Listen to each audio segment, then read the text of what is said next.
Hello, and welcome back to Leaving Hillsong. This week we're going to do something a little different.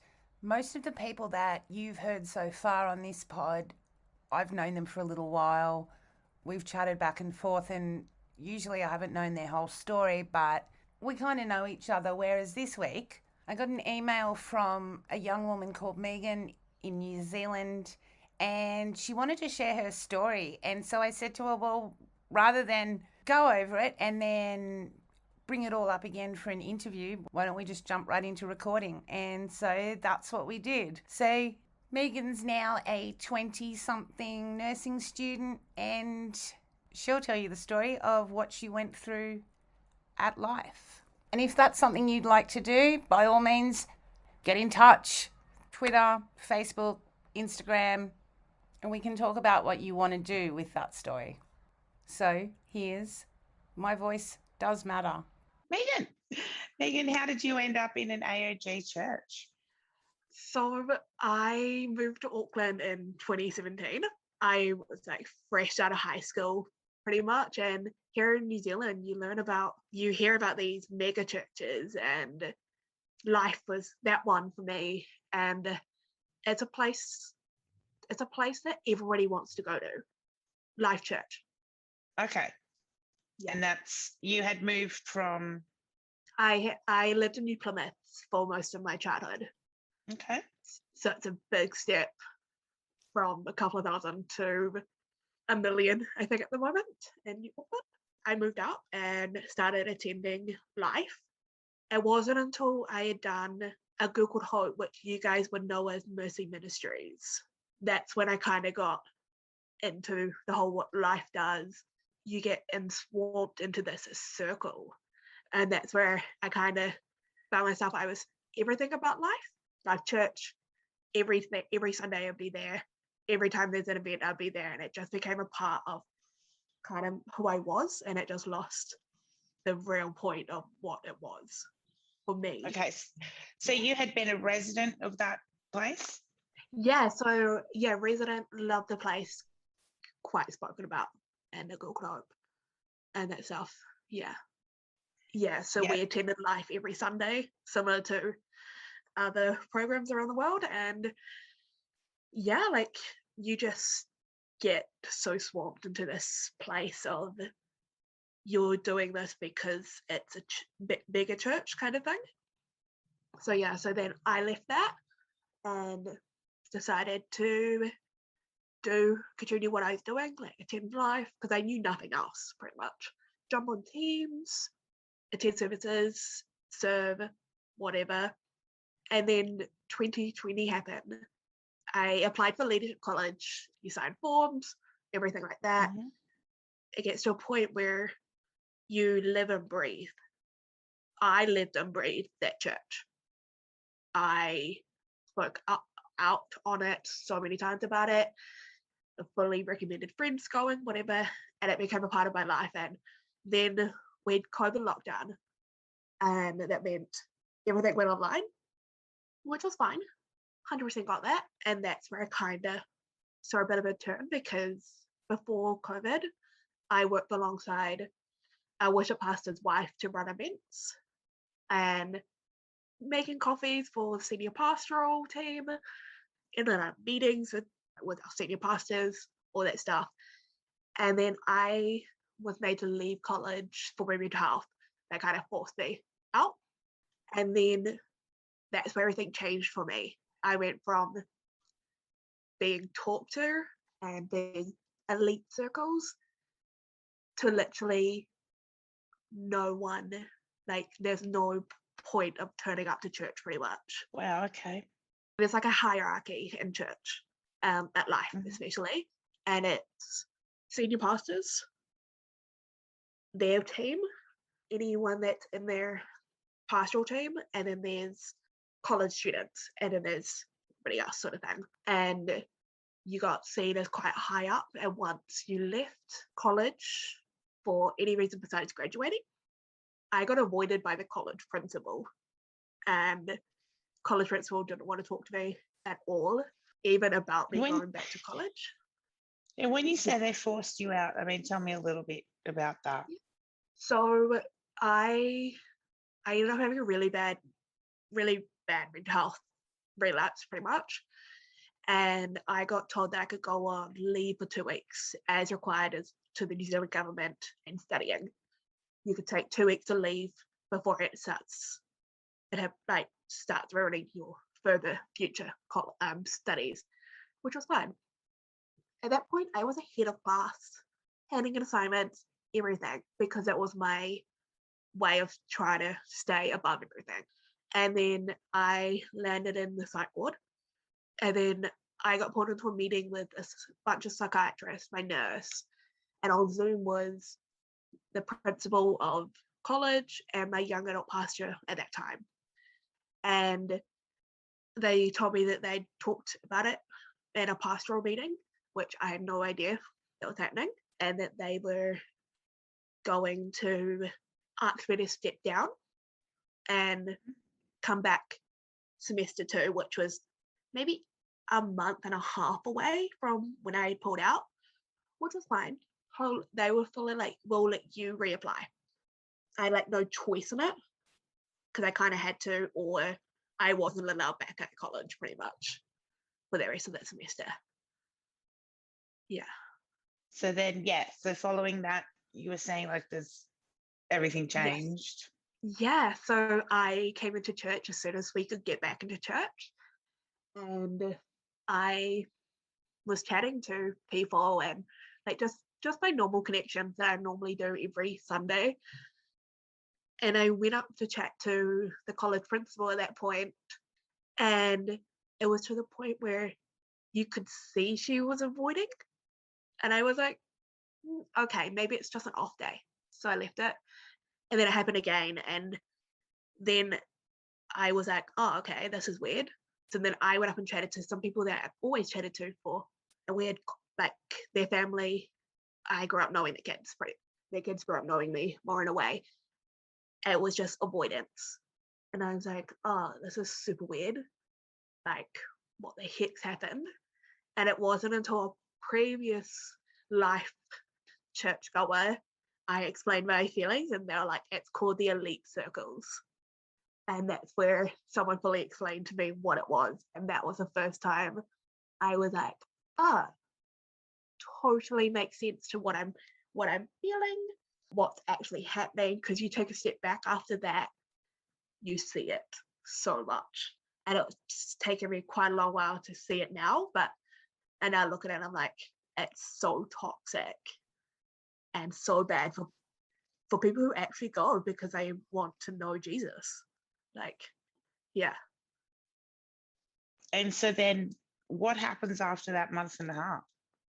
I reapplied. I got past, my mental health was passed, team signed me off, all that stuff. I was doing well. I then emailed my young adult pastor, and she's like, oh, I'll give you a call. So her and I have a chat, and she's like, I don't think you're ready to come back. And I was like, okay, cool. That's your personal choice. I can apply. So I applied, and then the principal got in touch. She was like, you're a risk to church's reputation. You're a risk to church. And I'm like, I never said I was going to hurt someone. I was just having a bad mental health day. Yeah, that's tough. Wow. Yeah. So I got told that if I were to want to apply, I'd have to wait for February 2021. At that point, I kind of just gave up. I was like, I'm getting nowhere with them. There's no point of this. So I took a step back from it all. I had to take time because that kind of hurt. And that's where I realized that when you leave anything related to any mega churches, you are literally just someone who's donating money to this church. Yeah, it's literally, they don't care. The follow-up after that was? Follow-up was really bad. I would try just have conversations with people just about their weeks, and it was just avoidance. I would try have mental chats with them, telling them about my progress, because they literally told psychiatrists that they would be there to support me mentally. And they turned around and was just like, you just need to pray harder. And I'm like, not really the issue I've got right now. Doesn't see where that's come from. And then I brought it up with my young adult pastor at that point, and she was just like, oh, don't worry about it. Like, it's all good. You just need to pray about it and really figure out whether or not you're praying hard enough. And I was like, it's really not the problem right now. Like, that's not the issue. The issue is, where did I go wrong in this? Like, yeah. Yeah, well, you didn't. So Yeah. And how many people are they supposed to be looking after? Life Church has 4 campuses in Auckland, one in Melbourne, and one happening in Tauranga, which is a couple of hours away from Auckland. So roughly they can seat nearly 2,000 people a service. They can have a database of like a couple of thousand. Yeah. And then what happened? What did you do after that? I got so mad at the whole thing that I kind of just stopped going to church. Like, I just wanted to see whether or not it was within myself, like whether or not it was just some anger I had towards people. But then I took a huge step back and just finally saw that what others were seeing, just people that I talk to, like now, best friends now who I've chatted to, and what they see. And I was just so eye-opening, like reading news articles that I had never read before because I've never talked about, especially this year, the whole conversion therapy bill, and how they were just like, no, we don't believe in conversion therapy, but they wanted people to submit a bill in support of the therapy. The model of life is a church to call home. And for me, that's not a place I'd call home. Yeah, so now I'm studying nursing. I'm out of life. I've never gone back. And it actually feels so much better. Like, it's so great to be able to speak about things like this without the thing of I might be hit with anything. It was like pretty good to finally speak similar like things to like the rest of everyone else who's spoken up about mega churches. Yeah. Did you find another church, or you just? I found another church, and kind of like another mega church, but at this moment I'm just cruising along. Like, I'm just trying to figure out where I can be me and fully love that and find out where God is in that later process. Like, it's no rush for me at the moment. It's been going on for thousands of years, these questions. So yeah. Tell me, because I can't quite remember, what was the relationship with the Frankies and stuff? So Life Church is known to everyone in New Zealand as the Hillsong of New Zealand. So Bobby and Brian are best friends to Paul and Marie, who are the senior pastors at Life. Paul and Marie de Jong. That's the link in. Okay. I remember. So Paul de Jong was Frank Houston's PA for years and years. Sort of I didn't know that. Look, and it's a little bit before my time, but definitely, back in the late 80s, early 90s. Yeah. And then they moved to New Zealand, and everyone thinks now was Bobby and Brian told them to go start Hillsong here, and it just didn't thing. So they then moved to the whole Life Church, whatever. Okay. Like, everything. We have, I think Brian is on that Life chair board, financial chair board. I can't say too much about it, but everything kind of gets run. Anything Hillsong does, Life Church does pretty much. That's interesting. Because we do notice that that there isn't a Hillsong in New Zealand. Yeah, so why not? So what I know and what I've chatted about was that because Brian and Bobby, beyond, of course, my time and all that stuff, linked back to New Zealand as well, they told Paul and Marie that they would never start a Hillsong in New Zealand, that life can be it. Because they've got such a great relationship. Like, I can't know their personal relationship, whatever, but Life Church is Hillsong New Zealand, but just not labelled that. Who's the next second in charge there? It would be their son, Luke de Jong. Oh, that's nice. Melissa de Jong is related to Helen Burns in Canada, another mega church as well.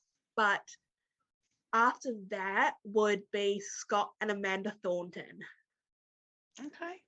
What are the kind of similarities did you notice though? Like, do they support the same kind of things or? Yeah, so when the huge investigation came out Hillsong Wide, I remember it clearly because it was talked about it in church. And what, I can't word it quote by quote, but Paul and Marie stood up one Sunday, I think it was like after everything came up, and just constantly battled with, they just hushed it.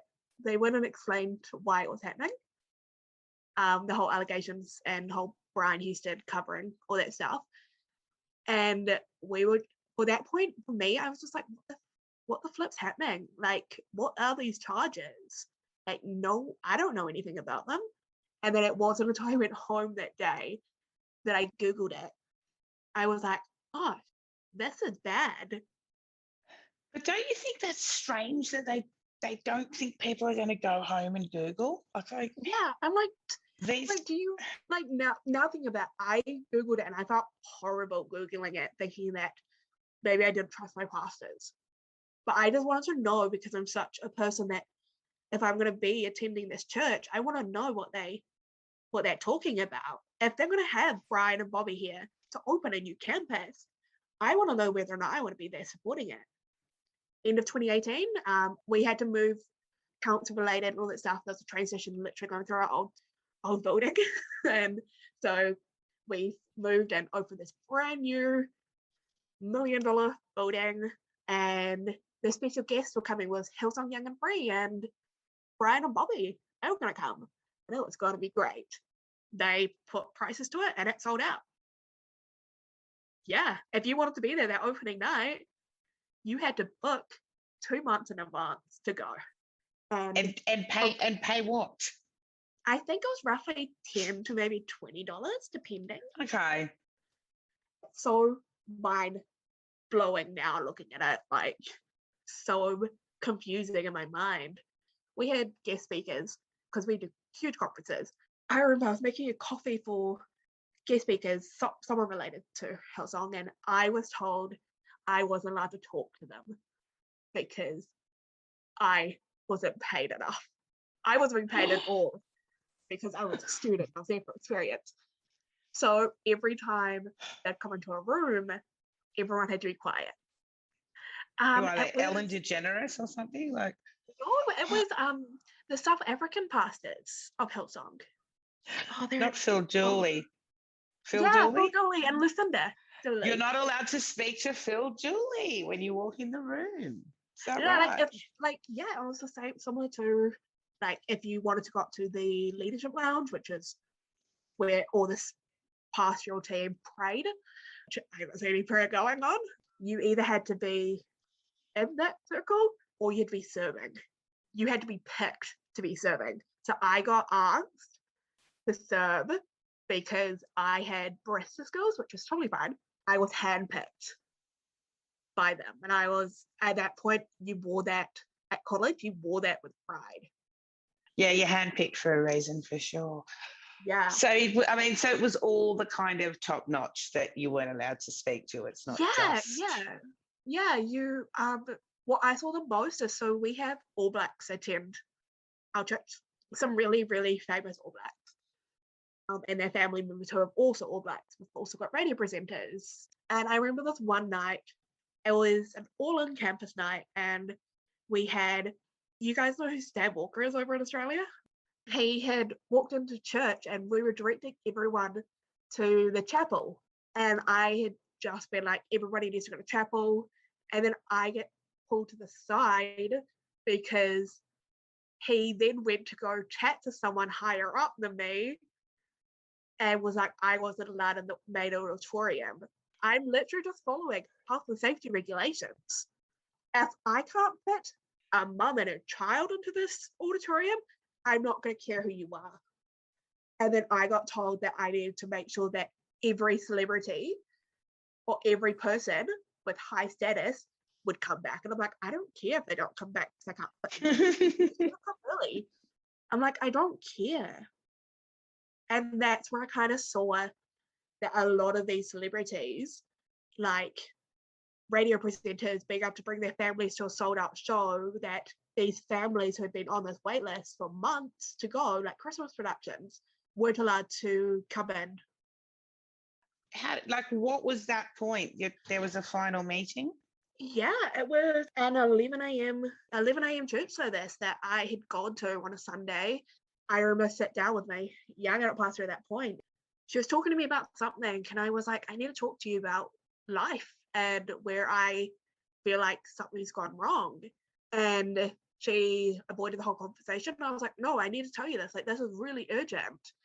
And I told her everything. And I told her that I was looking at leaving church and that I just didn't feel like it was comfortable for me to go to this church. And she goes, oh, maybe we have a different mission than what you've got.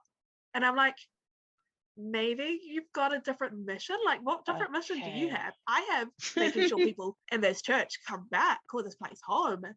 Isn't that what you guys are preaching about? Like, and then I left in tears because it got to the point where I was like, yeah, I'm over being there every single Sunday. I was there at 7:30 every Sunday morning.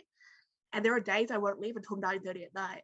Every Wednesday there was a meeting, like there was prayer meeting or whatever. I was there, like, and that was awful. Like, I remember getting a phone call just maybe a couple of months ago from someone from Life asking me whether or not I wanted to help at Sisters. And I was like, no, I haven't been at Life for so long, like for a year and a bit. Like, why? Yeah, have you not noticed that I'm just not there? I pulled myself from all the teams. Like, clearly you guys would have noticed, like, surely you would have noticed one person who had been on every single team not there. They're like, did you leave badly? And I was like, yeah, I left really badly. Like, what else did you think? Do you think I just loved walking out of the meetings crying? Like, and like, there's so much wrong in that church now that even if you tried bringing it up to the past, like, even if you tried bringing it up to Pastor Paul and Pastor Marie, you would have to fight their PAs. Like, even if you want to chat to them on a Sunday, you've got to fight security. Where do people go for pastoral help there then? So they have campus pastors, and every age group's got a pastor pretty much. But like, if you want to chat to anyone about like issues that they've got, like for me, I wanted to chat to someone that wasn't a young adult pastor, wasn't the principal of college. And then every time I'd bring it up, they'd be like, oh, we can't deal with that. That's not in our scope. That's just the issue you need to pray about. Because I remember I emailed Marie de Jong about something, and something about she had said something at Sisters and that stuff, and she had made this huge connection. A couple of my friends, and she was like, email me anytime. She gave me her email, which of course, like any pastor, you're like, oh, okay, let's chat. And then I get a message literally 3 days later being like, oh, sorry, Pastor Marie is booked, so she cannot reply personally to these emails. I'm like, what the fuck are you doing? She's too busy. So she's too busy, right? To reply to these emails. And I'm like, what's she busy doing? Like, I didn't reply to that. I didn't question. I was just in my head. I was like, but you give me your email. Like, you talked a little bit about talking with people since you left. Like, what else has helped you sort of make the change? What's helped you get okay with it all now? Is that right? I mean, how are you going now? There's parts of this, like a story that really hasn't gone any further than literally me and Dear Caroline that know.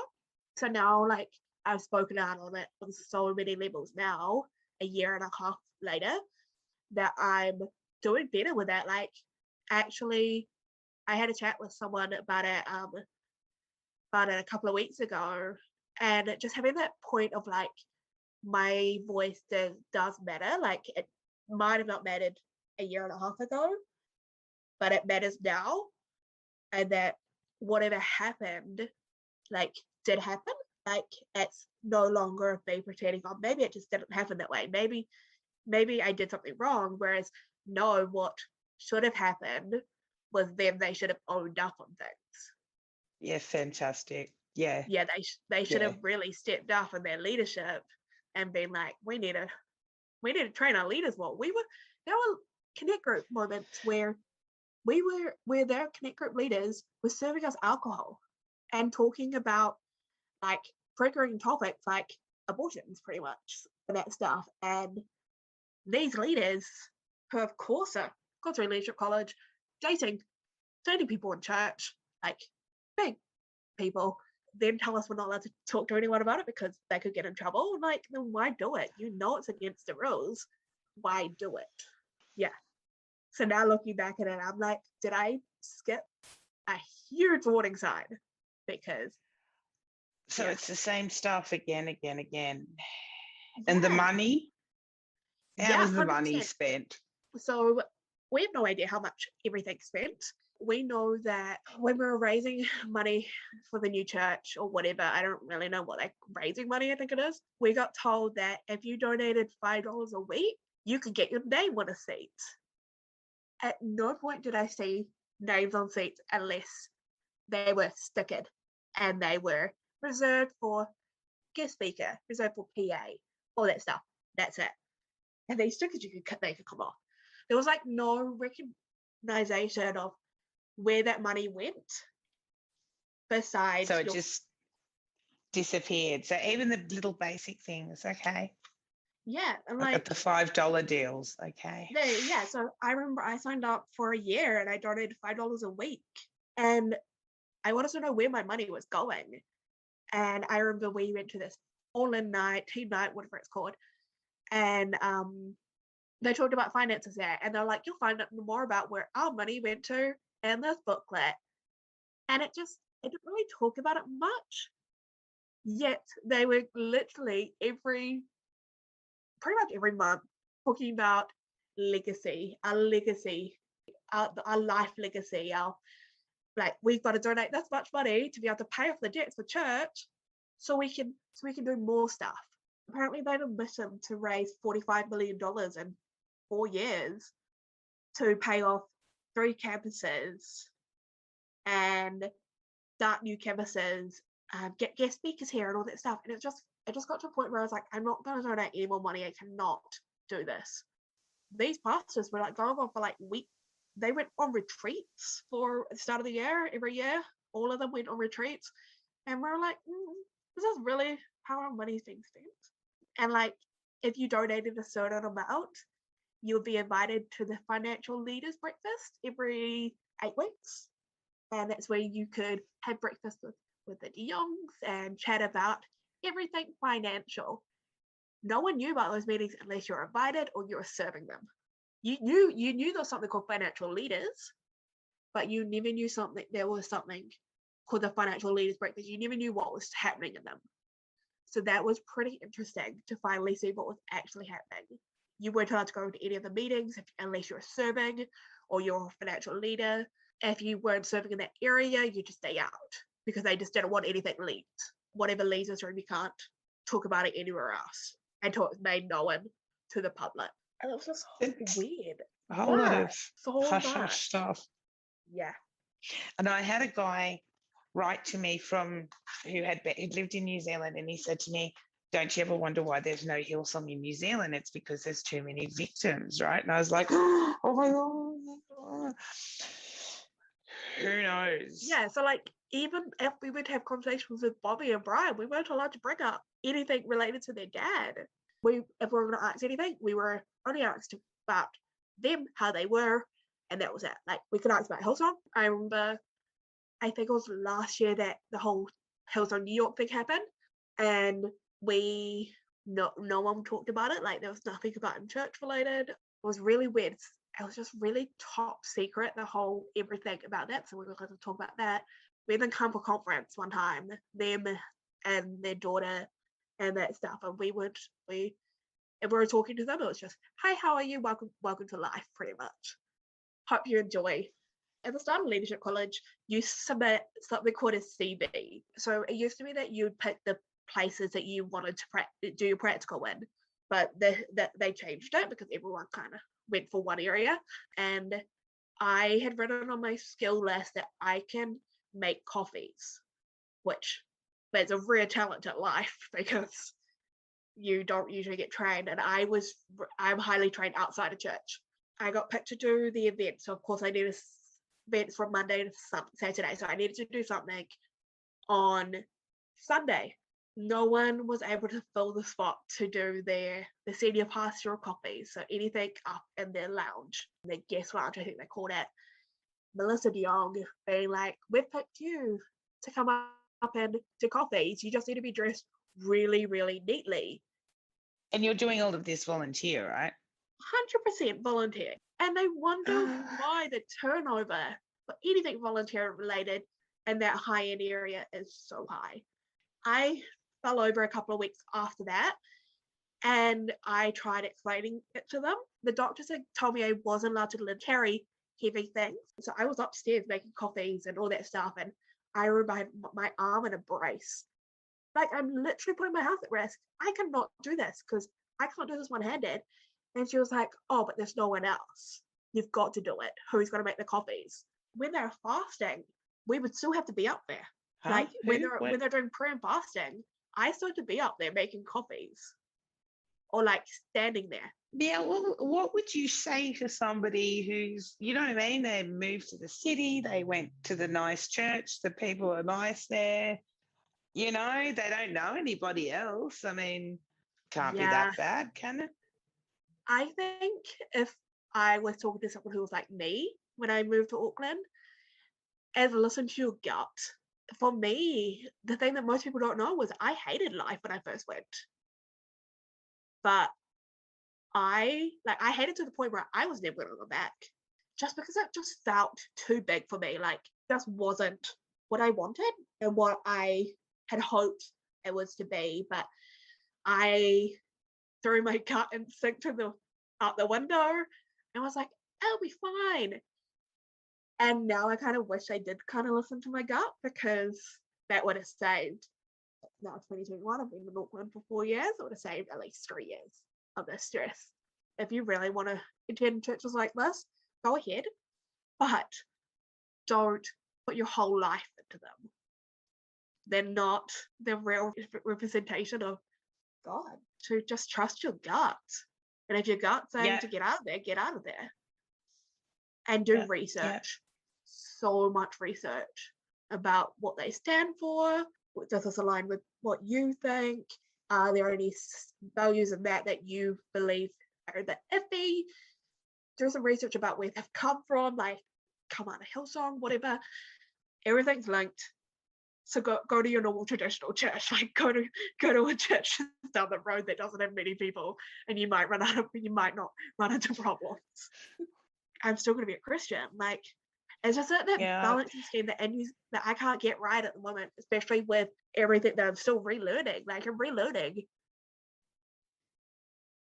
Just don't doubt your gut, because your gut's the whole thing that's going to lead you through it. Like don't throw it out because everybody else is saying something else. If that makes sense. It's no going back, really, is there, after that? No. To like, oh no, I'm just going to believe what you say and stuff. Thank you so much for that episode. Thank you so much for sharing that with us. That's awesome. And I hope it keeps going and going. The freedom of thought. I love it. Yeah.